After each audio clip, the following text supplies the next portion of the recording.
The neon glow of Oblivion Outpost flickered like a dying star, its dim lights barely cutting through the thick haze of synthetic smoke and the acrid stench of burnt circuitry.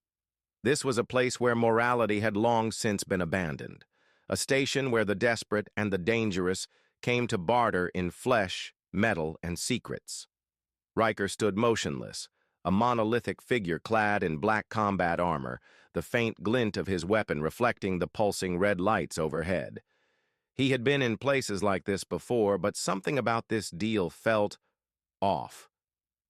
Across from him, Vexer, a bald, gray-skinned traitor with a mouth full of needle-like teeth, grinned as his multifaceted eyes flickered between Riker and the artifact on the scratched metal counter. Between them lay the Phase Core Relic, an untraceable piece of cutting-edge tech, outlawed in half the known systems. Riker had fought, bled, and lost 2 good men to retrieve it from a classified wreck deep in Draco's verge, and he wasn't about to be lowballed. "Look, Vexer," Riker growled, his tone low and edged with warning. "We both know what this is worth. 50,000 credits. Minimum." Vexer clicked his tongue, amusement rippling across his expression. 30,000. His voice was a gravelly whisper, his words carrying the unmistakable tone of someone who enjoyed the game more than the prize. Riker's grip on his rifle tightened slightly, not as a threat, but as an instinct. "I didn't drag this thing out of restricted space just to get fleeced by some 2-bit fence." The alien's gray skin rippled in amusement, his long fingers tapping against the counter. "Perhaps we can adjust the deal." He pressed a button on the panel beside him. With a soft hiss, a side door slid open, and that was the moment everything changed. The figure that stepped forward was not what Riker expected. A woman, her skin a shade of luminous violet, her long white hair cascading over her shoulders like strands of silken light. Her eyes, silver, piercing, intelligent, locked onto his, not in fear, not in submission, but in something else, something calculating. For a moment, the entire room seemed to still. Vexer's voice slithered through the charged air. "Pure Illyrian. Solara, worth 20,000 credits alone." Riker didn't move. His eyes remained on hers. Something wasn't right. She wasn't trembling. She wasn't pleading. She was waiting. And that was when Riker made the one decision that would alter the course of his life forever. The Shadowhawk's airlock cycled shut with a hiss, sealing Riker and his unexpected passenger inside. The moment the doors locked, he turned, jaw tight, and leveled a sharp glare at Solara.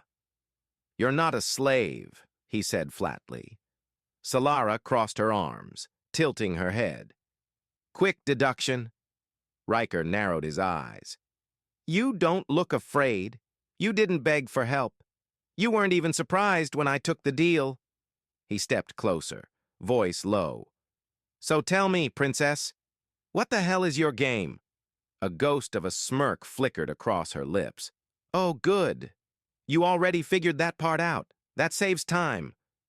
Riker's expression darkened. "I don't like being played." Solara lifted a hand, her fingers glowing faintly with a violet energy that made the air between them hum. "Trust me, mercenary. I'm not the one playing games." A flicker of something instinctual jolted through Riker, his soldier's instincts screaming at him that she was dangerous, but for reasons he couldn't yet comprehend. "You let yourself get captured," he guessed. "You wanted off that station. Why?" Solara's smirk faded. Her silver eyes darkened. "Because my own people want me dead." Silence hung between them like an unspoken war. Riker studied her, his mind running through 1,000 possible explanations, each more dangerous than the last. "The Illyrian High Assembly?" he asked. "They put a bounty on their own princess?" Solara exhaled slowly, stepping toward the ship's viewport where the endless void of space stretched before them. "They don't see me as a princess anymore." Her fingers brushed the cool glass. They see me as a problem. Why? She turned, holding his gaze. Because I'm carrying something they're afraid of. Riker's gut twisted. Something or someone? Solara's lips pressed together, her fingers instinctively drifting to her abdomen. Riker's breath left him in a slow, measured exhale. Shit. A warning alarm blared through the ship's console, sharp and immediate. Riker spun on his heel and rushed to the cockpit, Solara right behind him. He slammed into the pilot's seat, fingers dancing over the control panel. We've got company. Solara leaned over the co-pilot's chair, eyes scanning the readings. 3 blips on the long-range scanner, moving in perfect formation. They're not just following us, Riker muttered. They're hurting us. Solara's jaw tightened. The Sentinels, they must have been waiting. Riker's hands hovered over the ship's weapon systems. If they know who I am, they'll assume I'll shoot first. Solara's silver eyes glowed faintly. Then let's make them assume wrong. Riker shot her a glance. What do you have in mind? Solara placed a hand against the console, her violet energy pulsing into the Shadowhawk's systems. The ship shuddered, its lights flickering. Whoa! What the hell are you doing? Solara's voice was eerily calm. I'm giving them something to chase. On the scanner, a second Shadowhawk appeared, a perfect quantum duplicate, veering off on an alternate trajectory. The Sentinels immediately adjusted course, splitting their forces. Riker stared at her. You just cloned my ship. Solara smirked.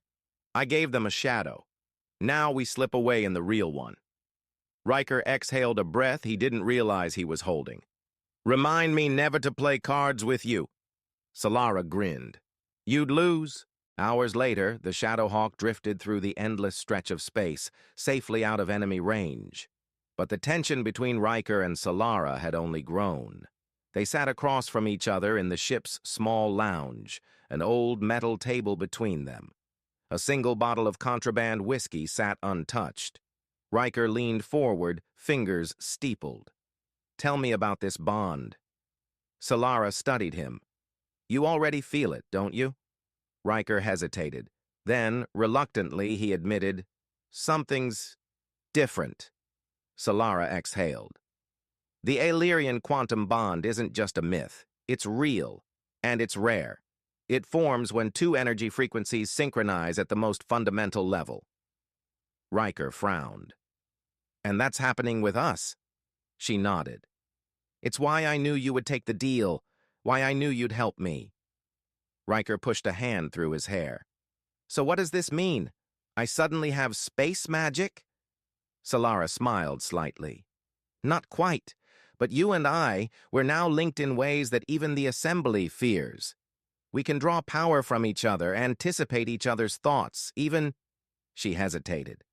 Riker's brow arched. Even what? Solara's silver eyes locked onto his. Even share pain. A chill rippled down his spine. Great, he muttered. So if you get shot, I feel it? If the bond grows stronger, she admitted. Riker exhaled. Wonderful. Solara smirked. Relax, mercenary. I don't plan on dying anytime soon. Riker looked at her, something unspoken passing between them. He wasn't sure when it happened, when the fear and distrust had started shifting into something else, something dangerously close to trust. And that? That might have been the most dangerous thing of all. Their next stop was Dracos Verge, an abandoned research outpost rumored to be a hub for stolen Illyrian tech. Riker had hoped to find answers there, maybe even allies. Instead, they walked into a trap. The moment they stepped off the Shadowhawk, alarms blared, steel doors slamming shut behind them. Riker instinctively reached for his rifle. I hate when I'm right, Solara's silver eyes flashed. We're not alone. From the shadows, figures emerged.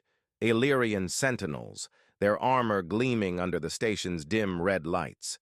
A tall, imposing figure stepped forward, helmet retracting to reveal Commander Theron, one of the Assembly's most feared enforcers. His gaze flickered between Riker and Solara, his expression ice-cold. Princess, he said smoothly, you've caused quite the inconvenience. Riker cocked his rifle. Funny, I was about to say the same thing. Theron's gaze shifted to him, calculating. Mercenary. I'd advise you to leave now. This doesn't concern you. Riker smirked. See, that's where you're wrong. Solara stepped forward, her energy crackling. This ends here. Theron's expression darkened. No, Princess, this is where it begins. And then all hell broke loose. The Shadowhawk hurtled toward Aelira Prime, its engines burning hot from the relentless pursuit. Behind them, a fleet of Aelirian warships spread across the void like a vast celestial net, cutting off every escape route. Inside the cockpit, Riker's hands were steady on the controls, but his mind was racing. He could fight his way out. That was always an option, but not this time. This fight wasn't about running. This was about facing the truth. Solara stood beside him, her silver eyes locked onto the massive spires of the High Assembly Citadel, growing larger as they approached the planet's capital. "They'll never let me walk free," she murmured. Riker glanced at her. "Then we don't give them a choice." Solara exhaled, pressing her palm against his. A pulse of energy flowed between them, a reminder of the bond that now tied their fates together. Moments later, they descended onto the Grand Council's landing platform, where a legion of Aelirian sentinels stood waiting. And at the center of them all was High Chancellor Varus, the cold, calculating leader of the Aelirian Assembly. The old man's gaze flickered between them before settling on Solara. "You have no right to be here." Solara straightened, her voice clear, unwavering. "I have every right. I am Solara of the Illyrian bloodline, rightful heir to this throne, and I bring proof that the High Assembly's laws are built on fear, not truth," Varus scoffed. "Your reckless actions have endangered our people." His gaze shifted to Riker with disdain. "And you bring a human mercenary as your champion? You have disgraced your lineage." Solara smiled. Not a pleasant smile, but one filled with absolute defiance. "No, Chancellor. I've done what you fear most." She placed her hand on her stomach. "I've given our people a future." A murmur of shock spread through the assembled council members. Varus's expression darkened, his voice turning lethal. "This abomination cannot be allowed." Riker stepped forward, standing between Solara and the council. His voice was low, deadly. "Try and stop us." Silence fell over the chamber. For a moment, no one moved. Then Theron, the Aelirian Sentinel commander, took a single step forward and knelt. One by one, other sentinels followed his lead. The Aelirian High Assembly had spent centuries believing in their superiority, but now they saw something else. A bond they could not break, a future they could not control, a power that was no longer just theirs. And in that moment, everything changed. Hours later, the corridors of the Aelirian Citadel were eerily silent. Riker leaned against a balcony overlooking the endless skyline of Aelira Prime, watching the city bathed in the twin suns' glow. A civilization on the edge of revolution. Behind him, Solara stepped into the warm light. She looked radiant, but there was a weight in her eyes. "We didn't win," she said quietly. Riker sighed. But we didn't lose either." She came to stand beside him, resting her hand on his. "The Assembly will never accept us fully." "They don't have to," Riker said. "The people will." Solara nodded slowly, but her silver eyes still held uncertainty. What if this is only the beginning? Riker turned to her, brushing a strand of white hair from her face. His smirk was small but full of promise. "Then we do what we've always done." His voice dropped to a soft murmur. "We fight." Solara smiled. "Together?" Riker leaned in, pressing his forehead against hers. The energy between them hummed, pulsing, alive. "Always." Far beyond Elira Prime, in the outer reaches of space, a dark figure watched the unfolding events from the bridge of an obsidian warship. The holographic projection of High Chancellor Virus flickered before him, his voice edged with barely contained rage. "You saw what happened." The figure's glowing red eyes remained fixed on the screen. "Yes," Varys's voice was sharp. "The Aelirian people cannot be allowed to follow her. You understand what must be done." The figure's lips curved into a slow, predatory smile. "Don't worry, Chancellor." He leaned forward, his fingers tapping against the console. "This is far from over." And as the warship vanished into the void, a single chilling thought remained. The quantum bond was only the beginning.